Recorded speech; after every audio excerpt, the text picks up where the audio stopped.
This is a very interesting topic that I'm going to show you. It's on the Indo-Pacific Quad. So, kal Jack Sullivan, who is the NSA of US, he spoke about what all was discussed in the Quad meeting, and also Harshvardhan Singla, who is our Foreign Secretary, he also spoke on it. So this is what basically the Pakistani media is discussing. And Qamar Chima, I'm appreciating these days that he's very positive about India, but the rest, Harun Rashid and Shahid Masood, you will listen that they are very pro-China, and that is what their view will be.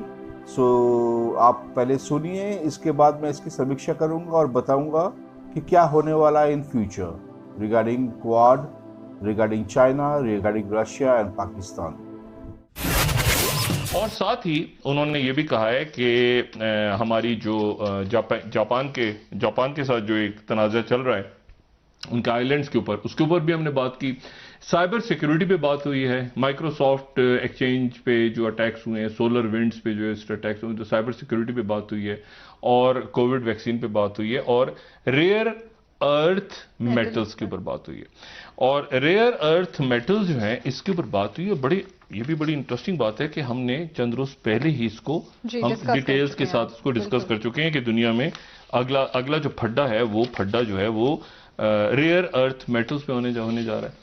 और rare earth metals के लिए ये सारे लोग, पूरी दुनिया जो है वो एक से दूसरी जगह पे अपनी जो बेसिस बना रही है उसका, और बल्कि खलाओं तक जा रही है, उसके पीछे ये है।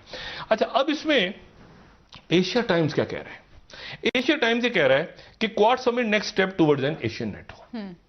सिंगापुर का न्यूज़पेपर और बड़ा मुतबर, वो कहते हैं कि जना फर्स्ट एवर ये एशियन नेटो। अब एशियन नेटो का लफ्ज जो है ना, ये चाइना के लिए और रशिया के लिए, बाकी लोगों के लिए नाकाबिले बर्दाश्त है। और इसीलिए ग्लोबल टाइम्स ने आगे से लिखा कि propelling Asian NATO beyond US capacity. लेकिन आपकी हैसियत है नहीं, वो जवाब दे रहे हैं।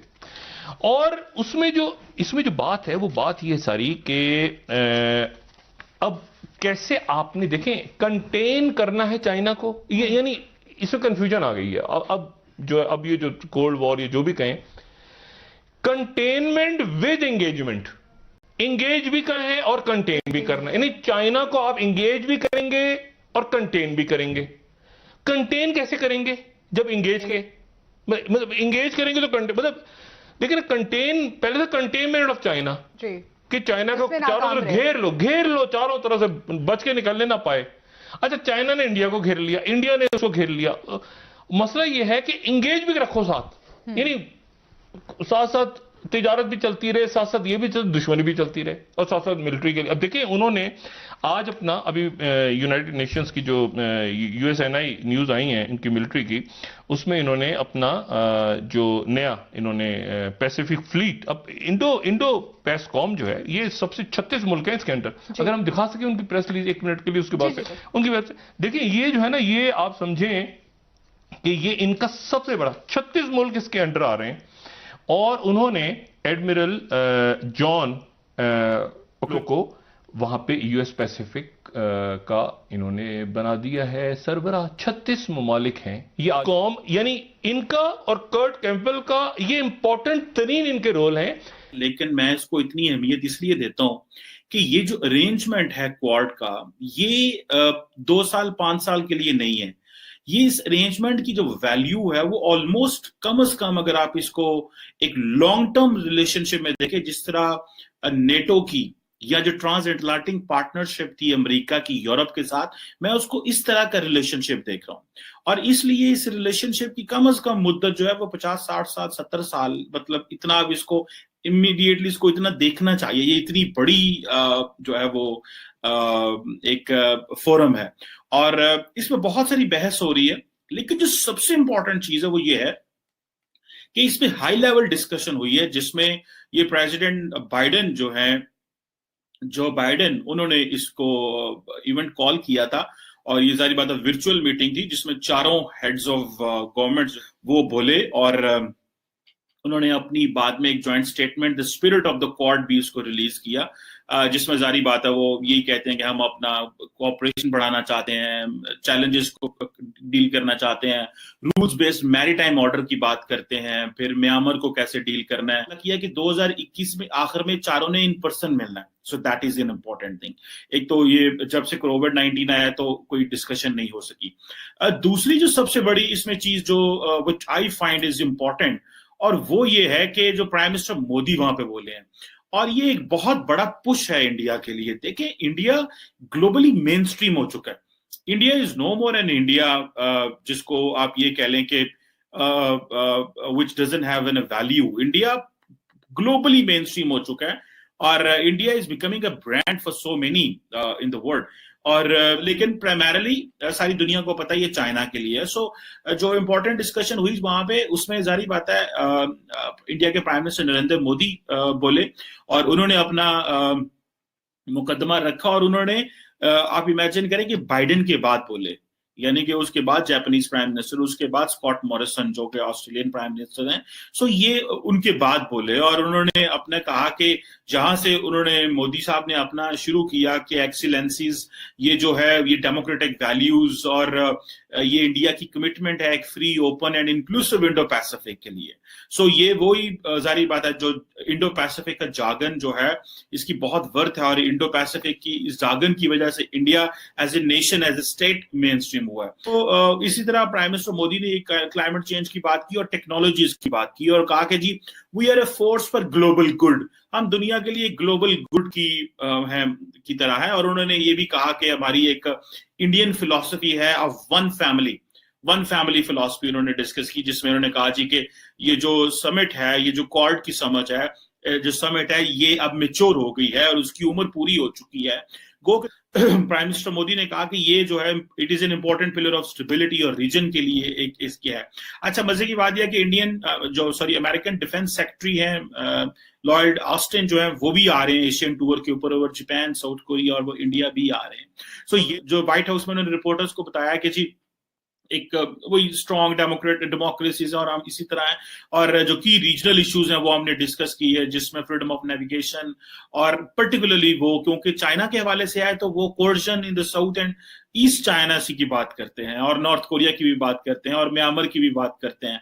So this is an agenda which America के लिए वो चाइना के इर्द गिर्द घूमता है, जबकि इंडिया के लिए दिस इज अनदर थिंग। वो सिर्फ इसको ओनली चाइना के लिए नहीं कह रहे, वो इसकी एक स्ट्रेंथ एंड डेवलपमेंट के लिए बात कर रहे हैं। सो जारी बात है कि जिस चीज की इंपॉर्टेंस थी उसमें ये था कि इंडिया ने क्योंकि कोविड वैक्सीन बना ली है, तो जो अमेरिका ये कहता है कि जो उनका यूएस डेवलपमेंट फाइनेंस कॉर्पोरेशन है वो इंडिया ड्रग कंपनी, जो इंडियन ड्रग कंपनी है बायोलॉजिकल के साथ जो है ना वो कैपेसिटी बिल्डिंग का काम करेगा, ताकि 2022 तक तकरीबन इंडिया की मदद की जा सके कि वो 1 बिलियन डोजेस तैयार करे।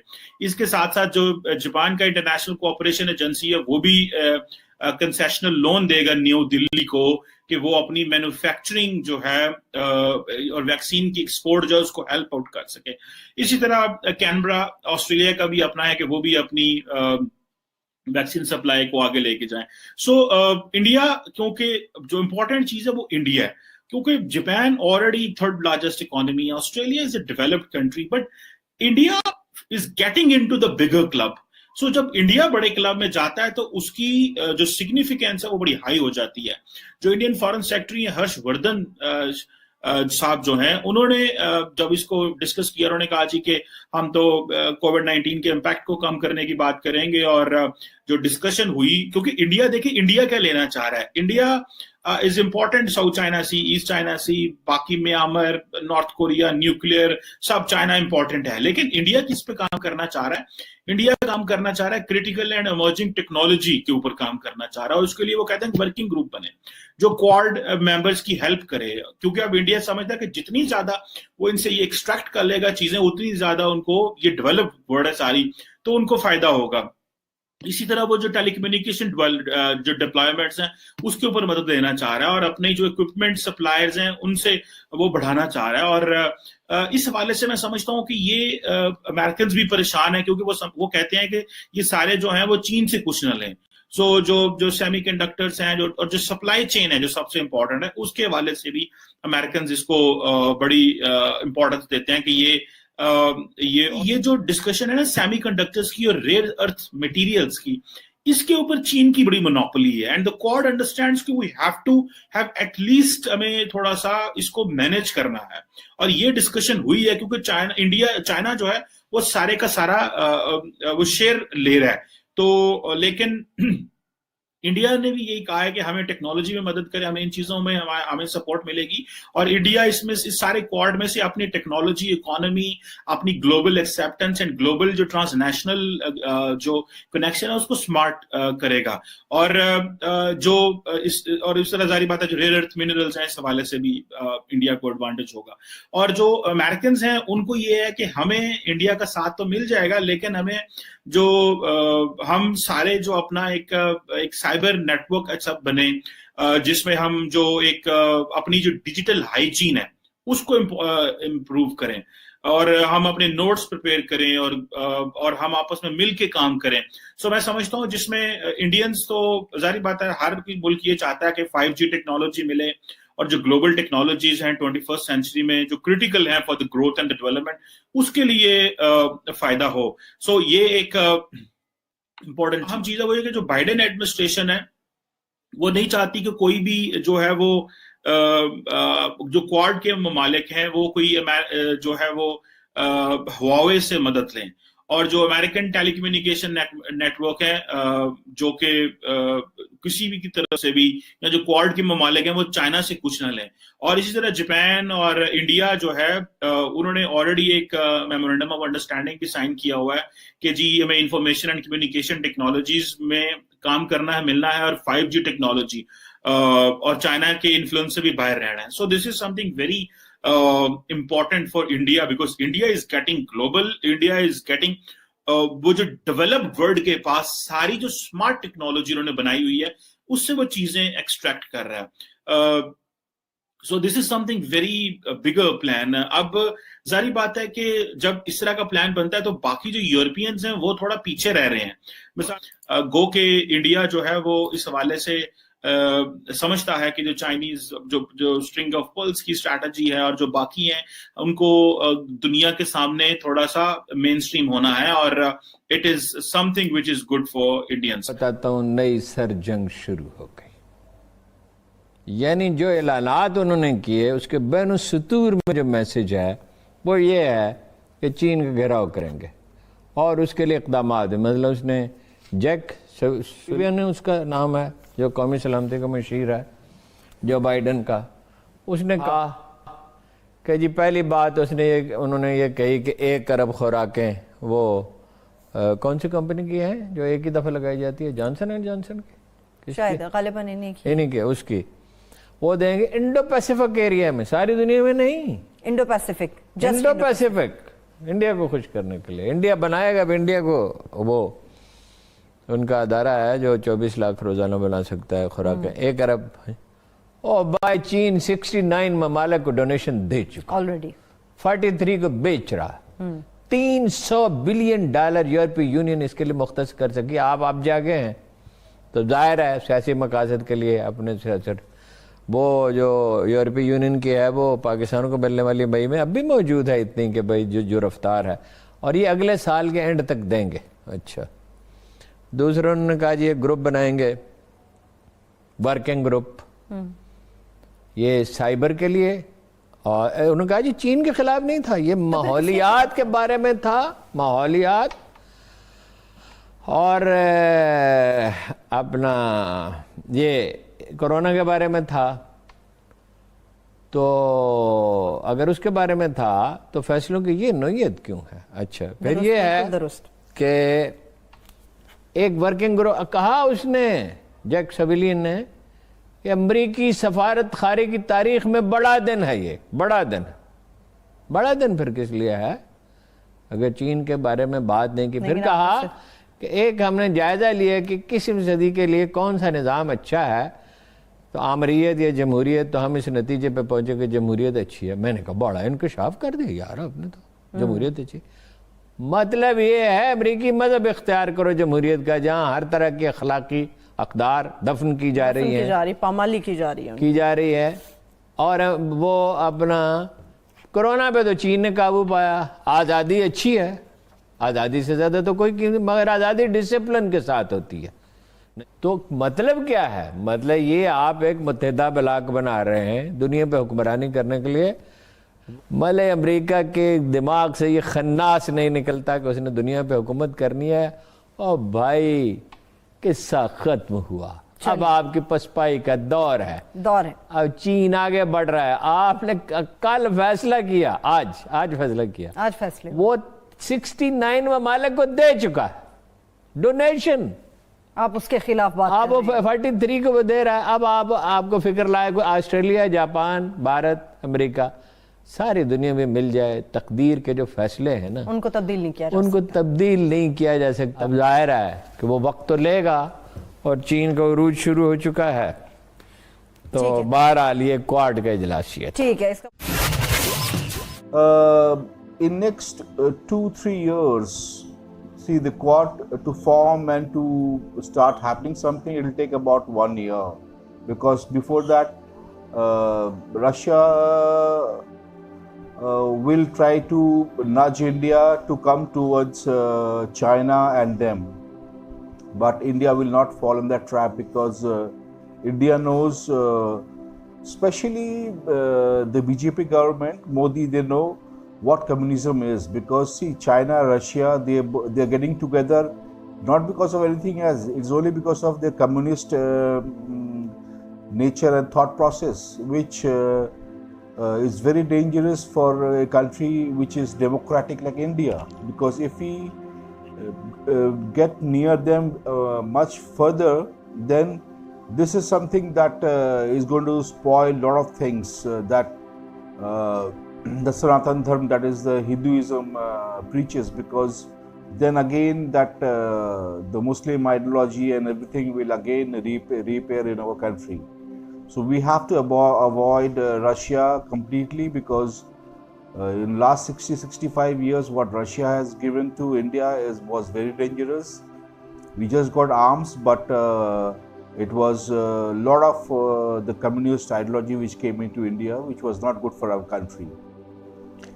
And with the Quad process going forward, I believe is that India will get a lot of technology and will become very self-sufficient in rare earth minerals, which is very important. Because you will see Pakistan is talking about rare earth minerals, but these foolish people have no idea that the biggest rare earth minerals are lying in Balochistan and in Afghanistan. That is where India and America will be focusing. You see, abhi jo Ankara mein whatever the talks are, and it is under the umbrella of the United Nations, is only because the Americans want the Indian troops in Afghanistan, and India can give the troops only under the umbrella of United Nations, so that the BJP government can tell the countrymen that we are sending them as peacekeepers. So the big fight will be for the rare earth metals, because China holds the maximum rare earth metals, that is in the Tibet, that they are getting it from. So the next rare earth metals maximum deposits are in Balochistan and Afghanistan. So what do you think about this? So whatever you heard, write in the comment box, and I will discuss on this topic on rare earth metals on my other videos. If I get them, I will discuss in details. Thank you, and if you are new to my channel, kindly subscribe, because it motivates me to make such kind of videos. Thank you, Dhanyavad.